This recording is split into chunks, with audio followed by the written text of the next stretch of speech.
The courtroom was dead quiet. Attorney Abena Darko stood behind the plaintiff's table. No, behind the defense table. Because for the first time in 7 years, she was not winning. She was watching. The man on the witness stand adjusted the microphone. He wore a simple navy suit. His hands were steady. His voice was calm. And when he looked at her, really looked at her, something in his eyes said, "You should have learned my name." It was clear to anyone in the room that day. And yes, I am referring to them, the men seated right there in the front row. Abena's mouth opened, then closed, because she knew that face.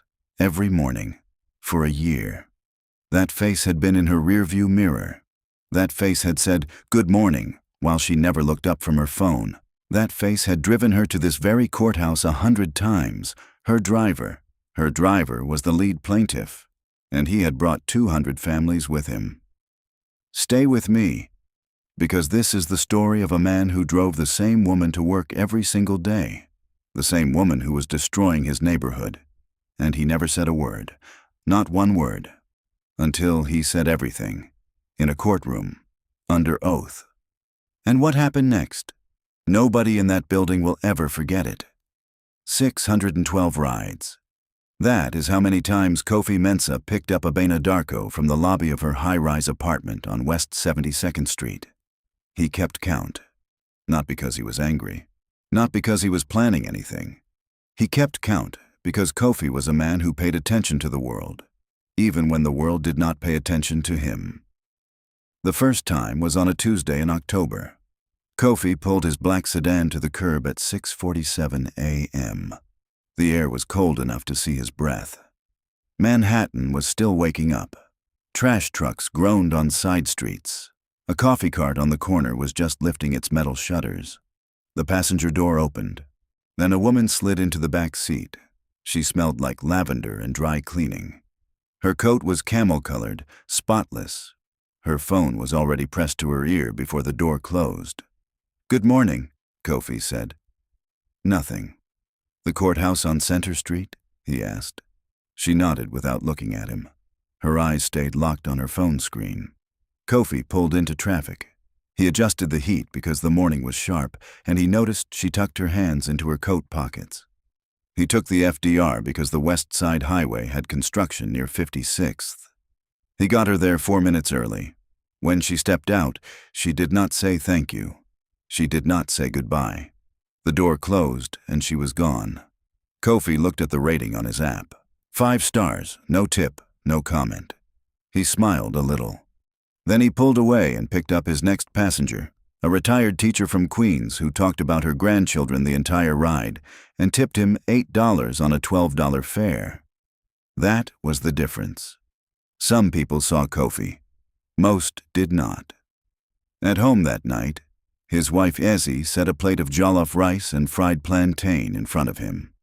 Their apartment was small, 2 bedrooms in a brick building on Morris Avenue in the Bronx. The hallway always smelled like someone else's cooking. The elevator worked only on Mondays and Thursdays, it seemed. But the apartment was clean, warm, theirs. "How many rides today?" Essie asked, sitting across from him. Steam curled off the plate between them. The kitchen window was cracked an inch because Essie liked the night air, even when it was cold. 14. Good day? Average day.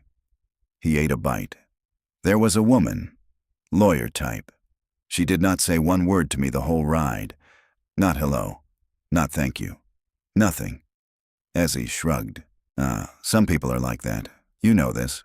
I know, but she was different. It was not rudeness exactly. It was like I was not even there, like the car was driving itself, like the seat I was sitting in was empty. "Kofi." Essie set down her fork and gave him a look, the one that meant she loved him, but he was being dramatic. "You cannot carry everyone's rudeness home with you. You will run out of room in this apartment, and it is already small enough." He laughed. She was right. She was almost always right. 15 years of marriage had taught him that arguing with Essie was like arguing with the weather. You could complain all you wanted, but it was not going to change. Their daughter, Nana, came out of her bedroom with a textbook under her arm. 16 years old. Sharp eyes, sharp tongue when she wanted it to be. "Papa, can you help me with this history essay? It is about the civil rights movement." "After dinner," Kofi said. And wash your hands first." "My hands are clean." "Wash them again." Nana rolled her eyes, but she went to the sink. Kofi watched her and felt what he felt every evening. A deep, quiet gratitude.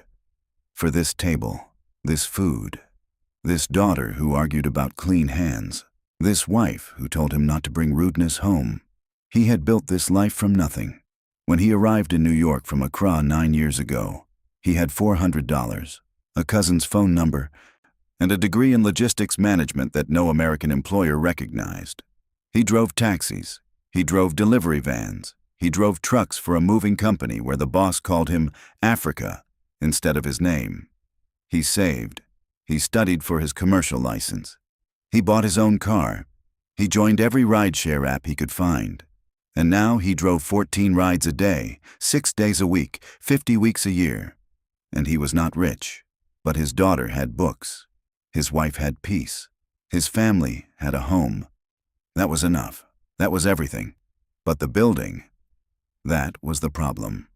That was the thing Kofi could not drive away from, because their building was dying, and someone was killing it on purpose. It started with the water. One morning in November, Kofi turned the kitchen faucet and nothing came out. He checked the bathroom. Nothing. He knocked on his neighbor Yaw Boateng's door across the hall. "Water is off again," Kofi said.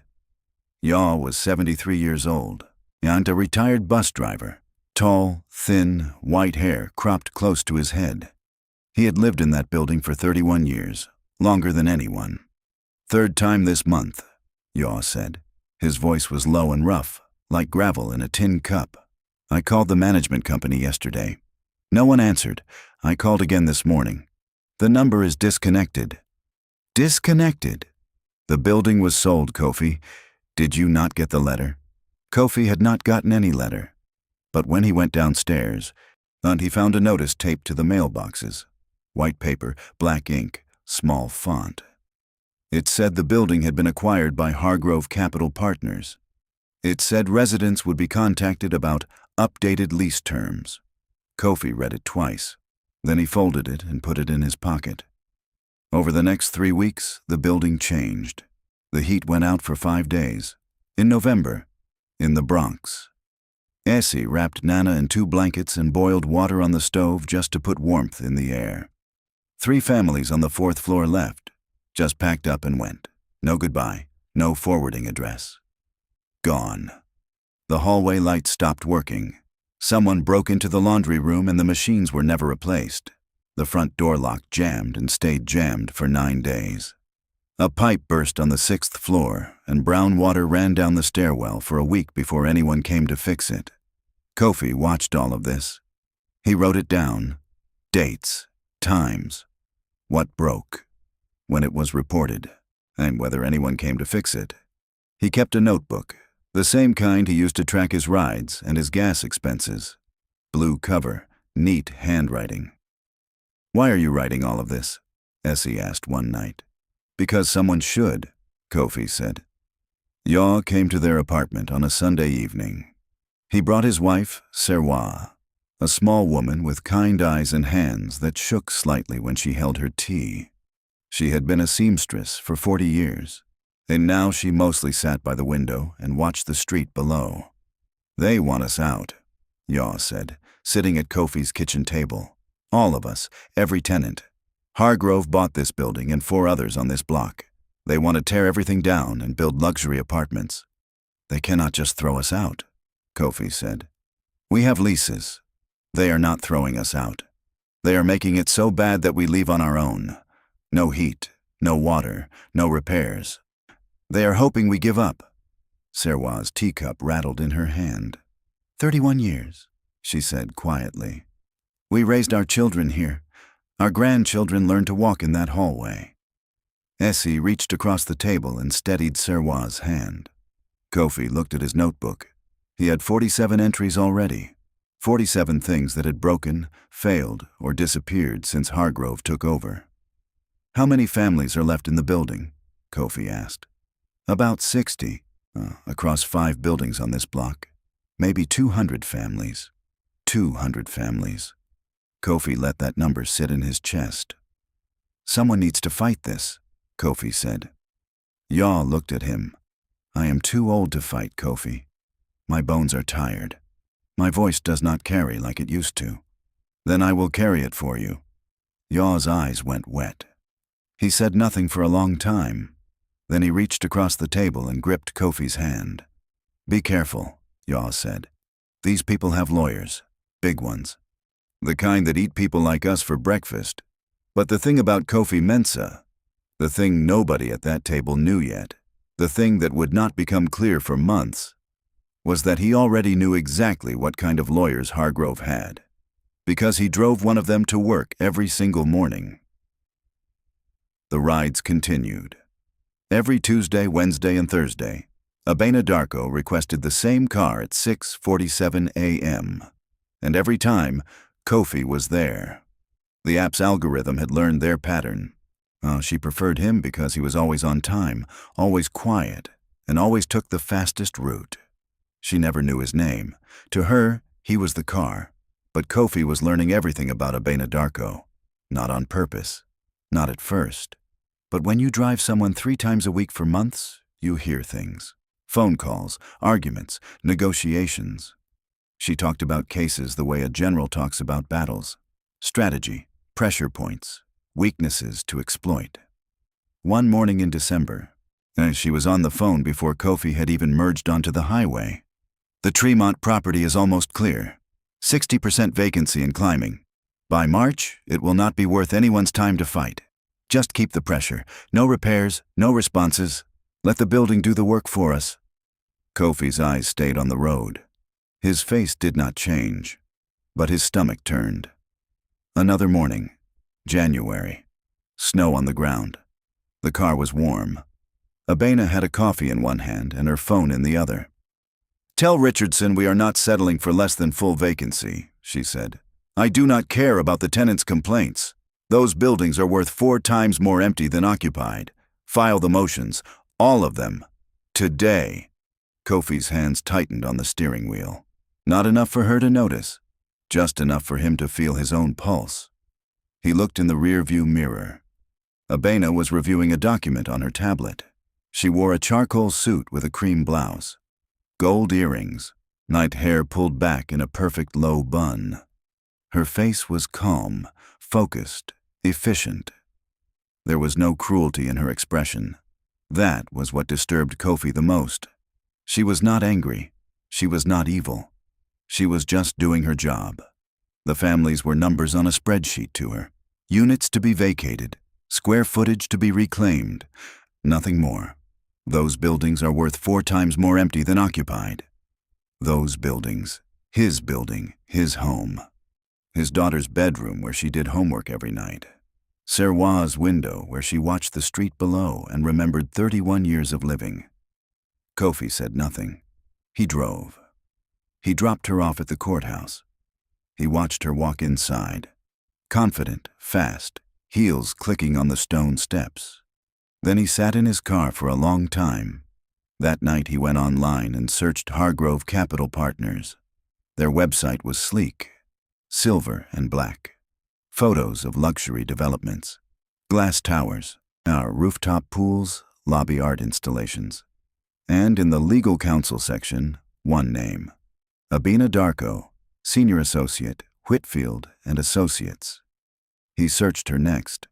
Georgetown Law, top of her class. Originally from a Ghanaian family in Maryland. Joined Whitfield and Associates 5 years ago. Specialized in real estate acquisitions and tenant displacement proceedings. Tenant displacement proceedings. That was the polite way of saying she got paid to push people out of their homes. Kofi closed his laptop. He sat in the dark of his living room and listened to the building settle around him. The radiator clanking when it worked. A baby crying 2 floors up. Yaw's television playing the evening news through the thin wall. He picked up his phone and called a number he had found on a legal aid flyer stapled to a telephone pole outside the laundromat. A young man answered, "Asante Legal Aid. This is Kwame. My name is Kofi Mensah. I live at 1847 Morris Avenue in the Bronx. My building was bought by Hargrove Capital Partners. They are trying to force out 200 families. I have been keeping records, dates, violations, everything, and I need a lawyer." There was a pause. Then Kwame Asante said, "Mr. Mensah, can you come to my office tomorrow morning? Bring your notebook. I will be there at 9. Kofi hung up. He looked at the blue notebook on the kitchen table. 47 entries. Soon to be more. He did not know it yet, but that phone call was the first brick in a wall that would take down the most powerful real estate firm in the Bronx. And the lawyer who built that firm's legal case, the woman who never learned his name, would be the one standing on the wrong side of it. Kwame Asante's office was above a barber shop on Tremont Avenue. The stairwell smelled like hair oil and disinfectant. The office itself was one room, a desk, 2 chairs, and a bookshelf so packed with files that it leaned slightly to the left, and a window that looked out at a bodega across the street. Kwame was 29, lean, wire-rimmed glasses. He wore a white shirt with the sleeves rolled up and no tie. His parents were from Kumasi. He had gone to NYU Law on a full scholarship and turned down 3 corporate offers to open this office. He made just enough to cover rent. Some months, not even that. Kofi placed his blue notebook on the desk. Kwame opened it. He read the first page, then the second, then the 10th. He did not speak for a long time. "Mr. Mensah," he said finally, "do you know what you have here?" "Notes." "No." Kwame looked up. "You have a case. Hargrove violated the warranty of habitability on at least 30 occasions that I can count from this notebook alone. Failure to provide heat, failure to maintain water supply, failure to address structural damage. Each one of these is a separate violation. And if this pattern is consistent across all 5 buildings, this is not just a tenant complaint. This is a class action." "What does that mean?" "It means we do not fight alone. It means all 200 families fight together. One case, one voice. And if we win, Hargrove does not just fix the buildings. They pay damages, they pay fines, and they cannot displace a single family." Kofi felt something shift in his chest. Not hope exactly. Something heavier. Responsibility. "What do you need from me?" Kofi asked. "Everything. I need the same documentation you have, but from every building. Photographs, videos, testimonies. I need the tenants organized. I need someone they trust to go door to door and explain what is happening and what their rights are. I can do that." Kwame studied him. "This will take months, Mr. Mensah. Maybe a year. Hargrove has Whitfield and Associates on retainer. They are one of the most aggressive real estate law firms in the city. They will delay. They will intimidate. They will try to settle quietly and make this go away." "I know who their lawyer is," Kofi said quietly. Kwame raised an eyebrow. "I drive her to work 3 times a week." The room was silent except for the buzz of the barber shop below. "She has no idea who you are?" Kwame asked. "She has never looked at my face." Kwame leaned back in his chair. He took off his glasses and cleaned them with the hem of his shirt. Then he put them back on. "Keep driving her," Kwame said. "What?" "Keep driving her. Do not change anything. Do not say anything. Do not give her any reason to notice you. The moment she connects you to this case, Hargrove's team will move to disqualify your testimony and claim bias. We need you clean. We need you invisible." "I have been invisible to her for 6 months," Kofi said. "That will not be hard." Kwame almost smiled. Almost. "Then let us begin. If this story has you leaning closer, you are not ready for what Kofi does next. Stay with me." For 9 months, Kofi lived 2 lives. In the mornings, he was the driver, quiet, on time, invisible. He picked Abena up at 6:47. He took the FDR. He dropped her at the courthouse. She never said good morning. He never expected her to. But in the evenings and on weekends, Kofi became something else. He went door to door. 5 buildings, every floor, every apartment. He knocked and he waited, and when people opened their doors, sometimes suspicious, sometimes exhausted, sometimes afraid, he talked to them. Not like a lawyer, not like an activist, like a neighbor. My name is Kofi. I live at 1847, apartment 4C. My daughter does her homework at the kitchen table every night. My wife makes jollof on Sundays. I'm not going anywhere, and neither should you. Some people listened. Some closed the door. Some cried before he finished talking. A man on the 2nd floor of Building 5 told Kofi to mind his own business and slammed the door so hard the number plate fell off. Kofi picked it up, set it by the doormat, and moved to the next apartment. The next week, that same man opened the door before Kofi even knocked. He had been waiting. "My daughter has asthma," the man said. His voice was different now, quieter. "The mold in her bedroom, I cannot get rid of it. I have cleaned it 4 times. It keeps coming back. She was in the emergency room last Tuesday." Kofi wrote it down. He asked for the hospital records. The man gave him everything.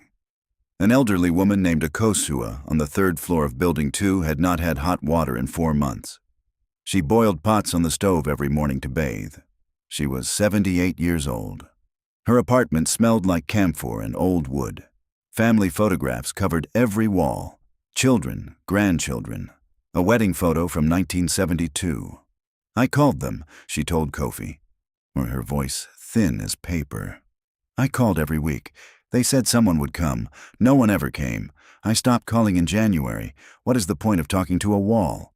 Kofi wrote it down. Date, time, details. He took a photo of the cold faucet with the date stamp visible. A young couple on the 5th floor of Building 4, Kwesi and Ajoa, had a newborn baby girl named Efwa. The heat had been off for 2 weeks in February. They slept in their coats. The baby slept between them for warmth. Ajoa had dark circles under her eyes that looked permanent. "We thought about leaving," Kwesi said. He was standing in the doorway, his voice low so the baby would not wake. "But where do we go?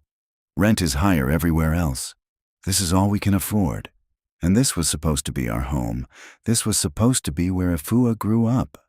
"It still will be," Kofi said. "That is why I am here." Kofi wrote it down. He photographed the thermostat reading 46 degrees. He gathered 187 testimonies. He filled 4 notebooks. He photographed mold, broken locks, exposed wiring, cracked ceilings, flooded basements, and hallways so dark you needed your phone flashlight to find your apartment. Every Sunday, he met with Kwame in the office above the barber shop. They spread the evidence across the desk like a map of suffering. "This is enough," Kwame said one evening, surrounded by stacks of folders. "This is more than enough. I have never seen documentation this thorough from a single person." "I am not a single person," Kofi said. "I am 200 families." Kwame filed the lawsuit on a Wednesday morning in March. Mensa et al. Versus Hargrove Capital Partners, LLC. 212 plaintiffs, 47 pages of violations, 9 months of evidence. The court date was set for June, and Kofi kept driving Abena to work. She had no idea that the man whose car she climbed into 3 mornings a week was the man whose name was on the lawsuit sitting on her desk. She never connected the name on the filing to the face behind the steering wheel, because she had never looked at the face behind the steering wheel.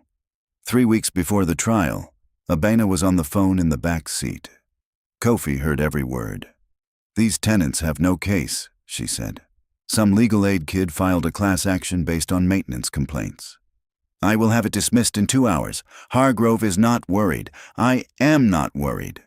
Kofi's eyes flicked to the rearview mirror. Just for a second. Abena was looking at her phone, scrolling, already past it, already done. He turned his eyes back to the road. 2 hours. She thought she would end it in 2 hours. She had no idea what was coming.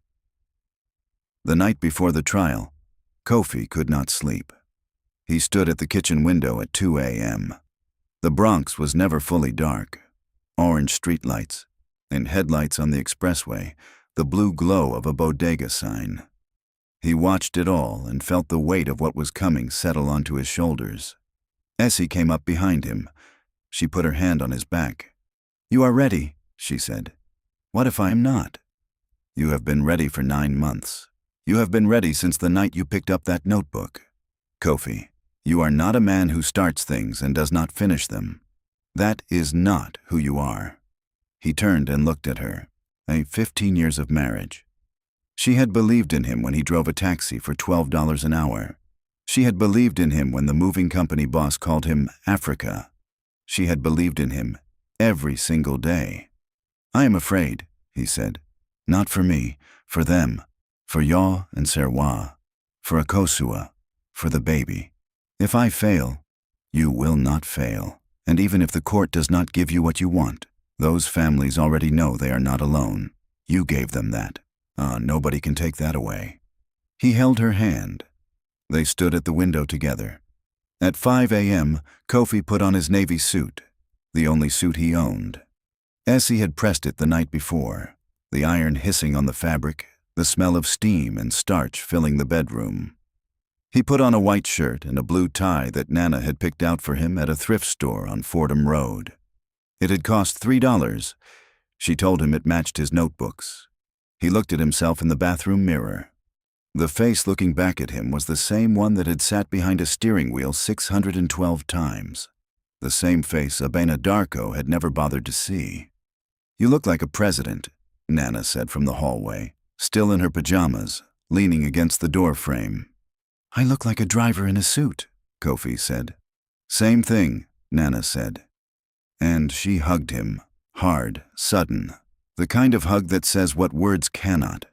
He took the subway downtown. He did not drive today. For the first time in a year, Abena Darko would have to find another ride to work. He wondered if she would notice the empty car.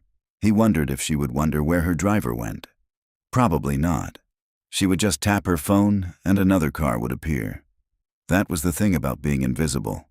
When you disappeared, no one knew. The courthouse on Center Street was massive. Gray stone columns, metal detectors, echoes everywhere. The Kofi had dropped Abena off here hundreds of times, but had never been inside. The courtroom was on the 7th floor. Kwame was already there, setting up files at the plaintiff's table. He looked up when Kofi walked in. "How do you feel?" "Like I might be sick." "Good. That means you care. Sit down, drink some water. We start in 40 minutes. The courtroom filled slowly. Tenants from all 5 buildings came, some in their work uniforms, hospital scrubs, restaurant aprons stuffed in plastic bags, security guard jackets with name badges still pinned on, some in their Sunday clothes, ironed and serious. Yaw came in a brown suit that was 20 years old but still sharp. Double-breasted, wide lapels, the kind of suit a man keeps because it reminds him of a time when he felt powerful. Serwa held his arm with both hands. She wore a blue dress and a gold necklace that had belonged to her mother. Akosua was there, walking slowly with a wooden cane. But there. She had taken 2 buses to get downtown, 2 buses at 78 years old, because this mattered more than her tired legs. Kwesi and Ajoa came with baby Efua in a carrier strapped to Kwesi's chest. The baby was sleeping. She had no idea where she was. She had no idea that the room she was sleeping in would decide whether she grew up in the apartment her parents had dreamed of, or nowhere at all. They filled 3 rows of gallery seats, then 4, then 5. Then people stood along the walls. Some held hands, some held each other. An old man in the back row held a photograph of his late wife and whispered something to it that no one else could hear. 212 people, together, in one room, for the first time. Kofi looked at them from the plaintiff's table and felt his throat tighten. These were the faces in his notebooks, the voices behind the doors he had knocked on, the stories he had written down at kitchen tables and in hallways and on front stoops. And now they were here. All of them, because he had asked them to come, because he had told them it would matter. It had to matter. It had to. Then the defense team arrived. 3 lawyers from Whitfield and Associates walked in. Gray suits, leather briefcases. They moved like people who owned every room they entered. And behind them, Abena Darko. She walked to the defense table. She set down her bag, while she opened a folder. She did not look at the gallery. She did not look at the plaintiff's table. Not yet. Judge Patricia Coleman entered the courtroom. Everyone stood. The judge sat. Everyone sat. Mensah et al. Versus Hargrove Capital Partners, the judge said. Counsel, are both parties ready? Ready, Your Honor, Kwame said. Ready, Your Honor, Abena said. The judge looked at the plaintiff's table. Mr. Asante, you may call your first witness. Kwame stood. He buttoned his jacket. He looked at Kofi. The plaintiff calls Kofi Mensah. Kofi stood. His legs felt heavy. His heart was loud in his ears. He walked to the witness stand. He sat down. He adjusted the microphone. And then he looked at the defense table. Abena was reviewing a document. She had not looked up. Routine case. Maintenance complaints. 2 hours and done. Mr. Mensah, Kwame began. Can you state your address for the record? 1847 Morris Avenue, apartment 4C, the Bronx. And how long have you lived there? 7 years. What is your occupation? I am a rideshare driver. Something shifted. Across the room, a small thing. Abena's pen stopped moving. Mr. Mensah, can you describe what has happened to your building since Hargrove Capital Partners acquired it 11 months ago? Kofi opened his blue notebook, and he began. He talked about the water shutoffs. He gave dates. He talked about the heat failures. He gave temperatures. He talked about the broken locks and the dark hallways and the mold and the wiring. He was calm. He was specific. He did not raise his voice. And then Kwame asked, how did you gather all of this evidence? I went door to door. Every building, every apartment. I talked to every family.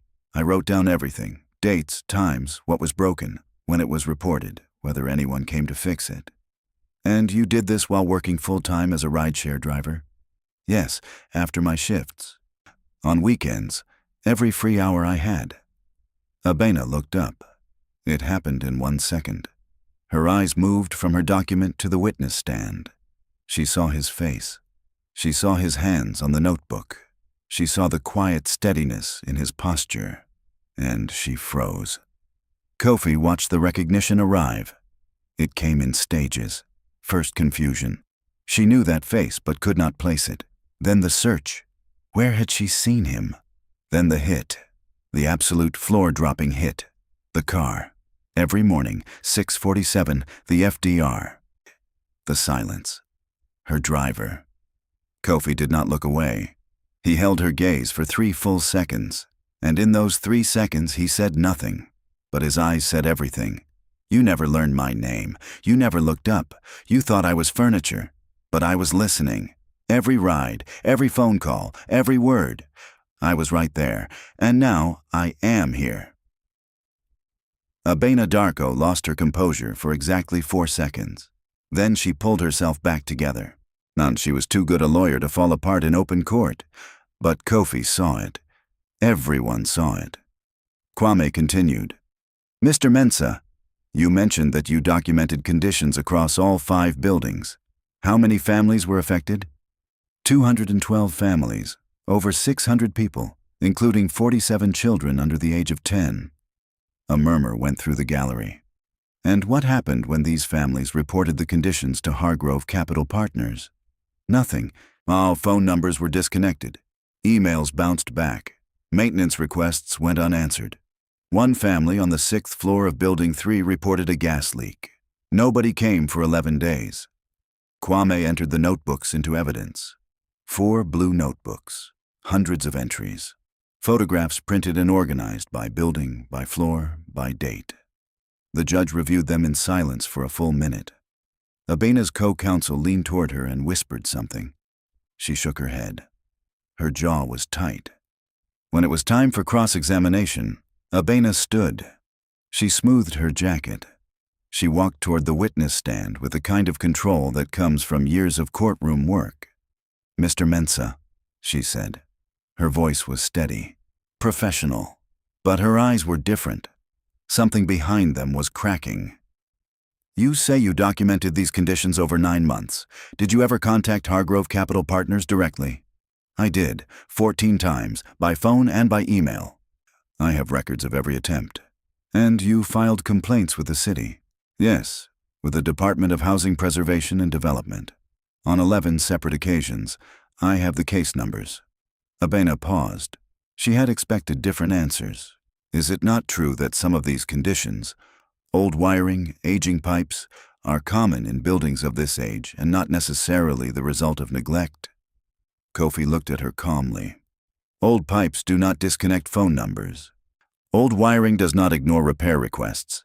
These buildings were maintained for decades before Hargrove took over. Everything broke at the same time, in the same way, across all 5 buildings. That is not aging. That is a decision." The gallery was silent. The judge was watching Kofi with full attention. Abena tried another angle. "Mr. Mensah, is it true that you have been driving me, transporting me as a rideshare client, during the same period you were building this case?" "Yes." A murmur rippled through the gallery. The judge raised a hand and it went quiet. "And you never disclosed that connection?" "There was nothing to disclose. You were a passenger. I was a driver. You never asked my name. You never asked where I lived.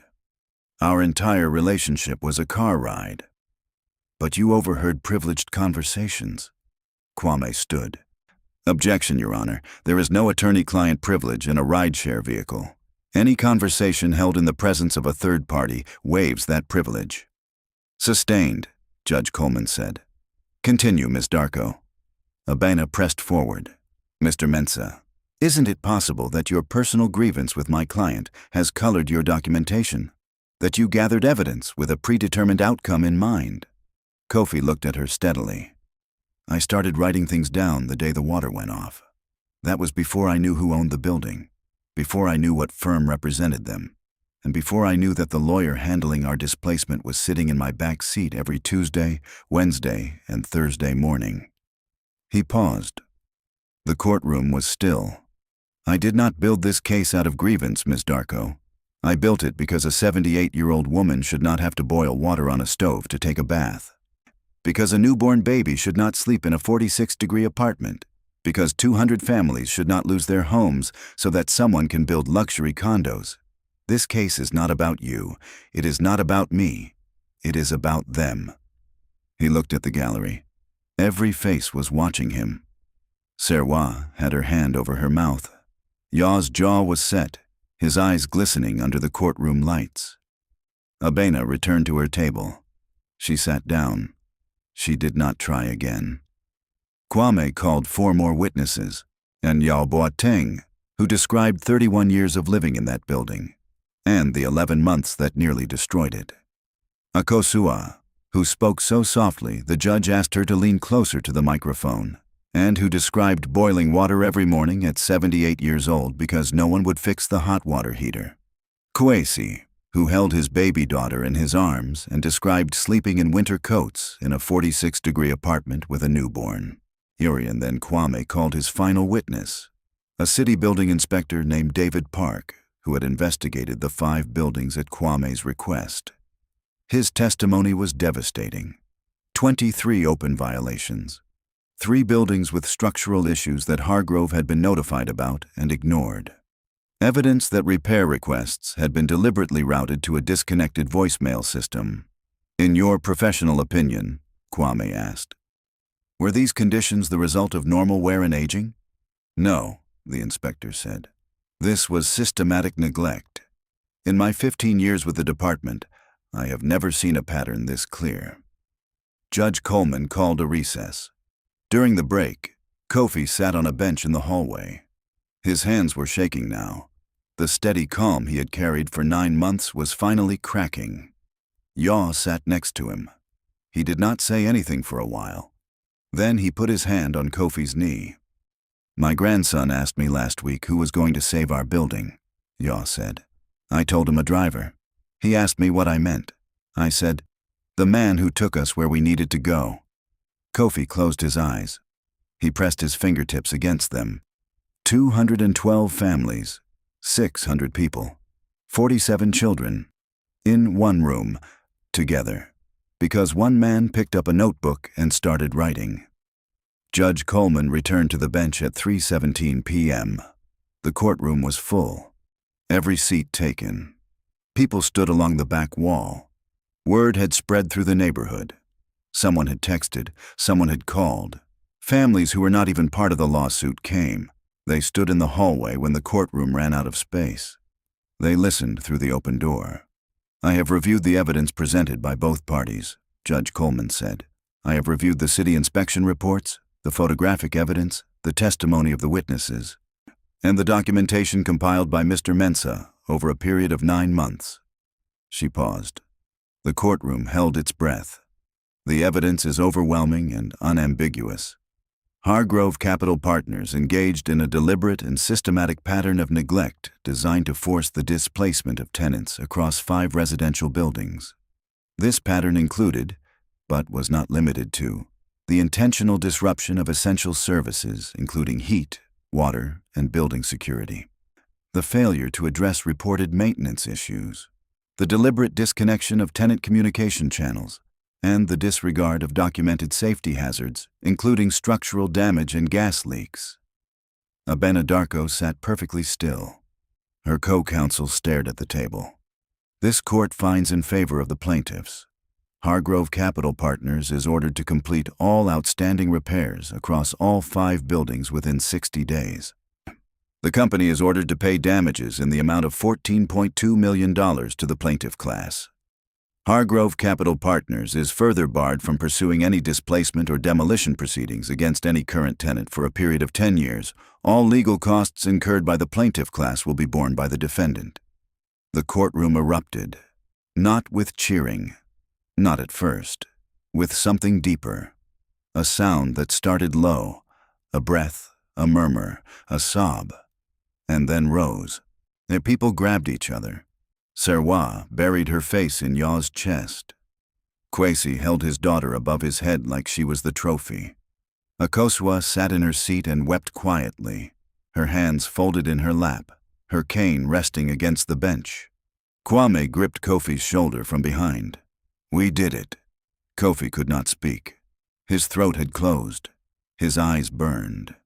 He looked at the gallery, at the faces of people he had visited in their apartments, whose broken faucets he had photographed, whose stories he had written in blue notebooks. They were safe. They were staying. He turned toward the defense table. Abena was packing her briefcase. Her movements were slow, mechanical. Her co-counsel had already left. She looked up. Their eyes met one final time. Kofi expected to feel anger, or triumph, or satisfaction. He felt none of those things. He felt tired and sad, because Abena Darko was brilliant. She was disciplined. She was the daughter of Ghanaian immigrants. Just like Nana. She had fought her way through law school. She had built a career with her mind and her will. And somewhere along the way, she had stopped seeing the people who looked like the people she came from. She had traded their faces for a salary and a title in a corner office. And now she was standing in a courtroom, on the wrong side of her own story. Kofi did not say anything to her. He did not need to. The verdict had said everything. He walked out of the courtroom and into the hallway. 200 people were waiting. They lined the corridor on both sides. Some clapped. Some reached out to shake his hand. Some just stood there and cried. Yaw was by the elevator. He grabbed Kofi and held him.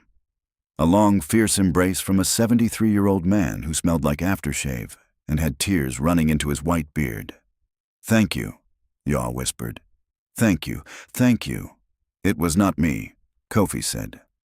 It was all of us. It was you first. It was you when nobody else stood up. That is what counts. Kofi took the elevator down. He walked through the metal detectors. He stepped out onto Center Street. The June sun hit his face. warm, bright. The kind of light that makes the city look brand new, like someone had washed every building overnight. His phone buzzed. A text from Essie. "Yaw just called me." He was crying so hard I could barely understand him. "Kofi, you did it." Then another text. Then another. People from the buildings, neighbors, names he had written in his notebooks. The messages came one after another. "Thank you, God bless you. We are staying. We are staying. We are staying." Nana was standing on the sidewalk. She had skipped school, something Kofi would talk to her about later, but not today. She was holding her phone with another text from Essie. "Tell your father I'm making jollof. The big pot, the one we use for Christmas." Kofi laughed. The first real laugh in months. It came from somewhere deep, somewhere he had kept locked shut for a long time. "Papa," Nana said, "what happens now?" "Now we go home." "And tomorrow?" "Tomorrow I drive." She looked at him with those sharp 16-year-old eyes. "You are not going to stop driving? After all this?" "Why would I stop? I like driving. I like talking to people. I like seeing the city. And you still need books. And your mother still needs that big pot of jollof to cost something." Nana shook her head. But she was smiling. The kind of smile that a daughter gives when she realizes her father is exactly who she thought he was. They walked to the subway together, father and daughter. The city moved around them, cabs honking, buses hissing, people on phones, a man selling mangoes on the corner, a woman pushing a stroller, two kids chasing each other around a fire hydrant. The same city it had always been, but different now, lighter, like it had taken a breath it had been holding for a long time. Because here is the truth.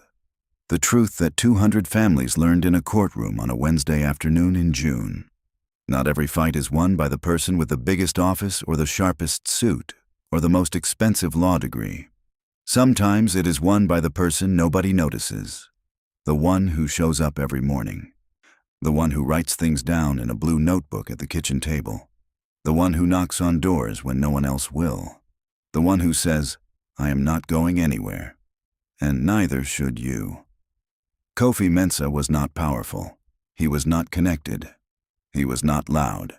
He did not have a corner office or a Georgetown degree. He was a driver, a man with a sedan and a notebook and a stubborn belief that people matter. All people, even the ones the world treats like furniture. And he drove 200 families to the one place that mattered, a courtroom where their voices were finally heard. The person you overlook might be the one who changes everything. Not with anger, not with revenge, not with money or power or connections.